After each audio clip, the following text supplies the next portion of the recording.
Mga kaibigan, maligayang pagdating sa ating programa sa ngayon. Ang ating pag-uusapan ay tungkol sa Pasig, ang lungsod ng pag-asa, pero minsan lungsod ng traffic, baha at mga pangakong napapako. Ngayon may bagong bida sa eksena, si Sara Diskaya, kandidato sa pagka-mayor na nangangako ng isang Pasig River na parang galing sa pelikula. Isang esplanade, sabi niya kung saan ang bawat Pasigenyo, bata man o matanda, ay makakahinga, makakapaglakad at makakapangarap. Pero teka mga kababayan, pangarap ba ito o isa na namang ilusyon na nawawala pagkatapos ng eleksyon?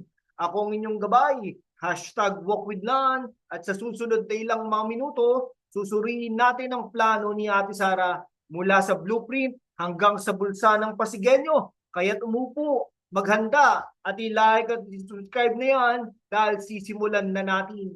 Una, balikan natin ang Pasig River, isang ilog na dating buhay na buhay, parang puso ng Maynila. Pero sa paglipas ng panahon, naging basurahan, naging kanal, at minsan naging punchline para sa mga komedyante.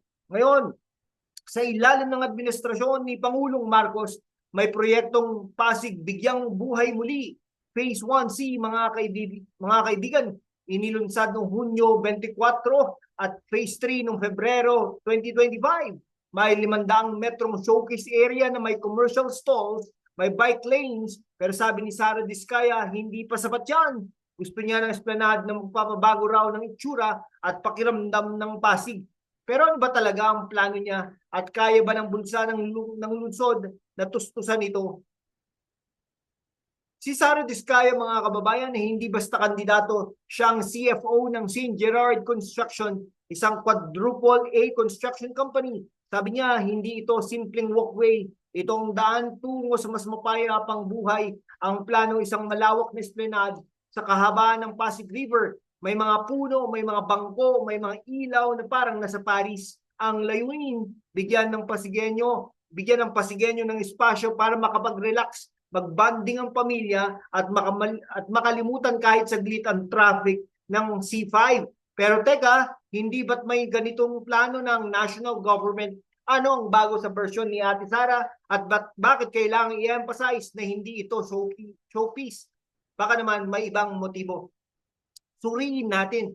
Ang Pasig River Esplanade ayon sa Wikipedia ay umuusad na mula sa Intramuros hanggang Binondo, pero ang plano ng Diskaya ay partikular sa Pasig City. Sabi niya, order, beauty at tranquility. Maganda yan sa pandinig, pero paano ito gagawin? Ano ang budget? Sino ang kontratista? Aba, teka, hindi kaya ang St. Gerard Construction ang kikita rito? Conflict of interest. Anyone?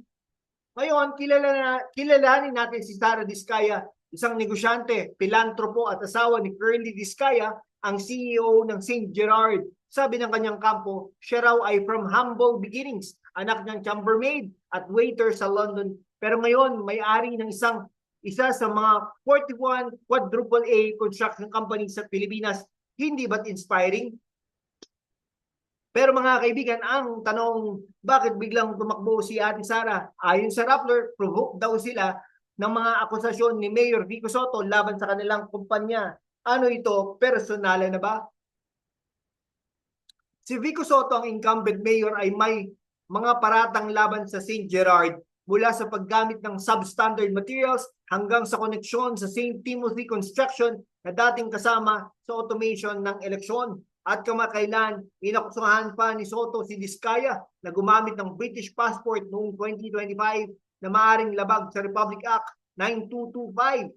Pero sagot ng kampo ni Diskaya, dual citizen siya by birth, kaya qualified siyang tumakbo. Anong totoo? At bakit parang teleserye ang labanang ito? Mga kaibigan, parang pelikula ito. Si Vico ang clean-cut na mayor na kinilala ng US State Department bilang anti-corruption champion laban kay Sara, ang businesswoman na nangangako ng smart city. Pero teka, kung smart city ang laban, bakit may mga troll sa social media na umaatake kay Vico at sumusuporta kay Diskaya? Ayon sa Rappler, may coordinated fake accounts na nagpro-promote kay Ate Sara. Sino ang likod nito at bakit may script ang labanang ito. Balik tayo sa Esplanade. Esplanade, magandang pangarap pero kaya ba ng Pasig City ang gastusin? Ayon kay Diskaya, bahagi rin ito ng kanyang Smart City Vision kasama ang sensor-based traffic system, vertical housing at digitalized services. Pero sa mga kababayan, ang tanong, saan kukunin ang pondo? Ang Pasig City, bagamat mayaman, ay may 9.6 billion proyekto na para sa bagong City Hall. At sabi ni Diskaya, mas prioridad daw niya ang hospital at university kaysa sa City Hall.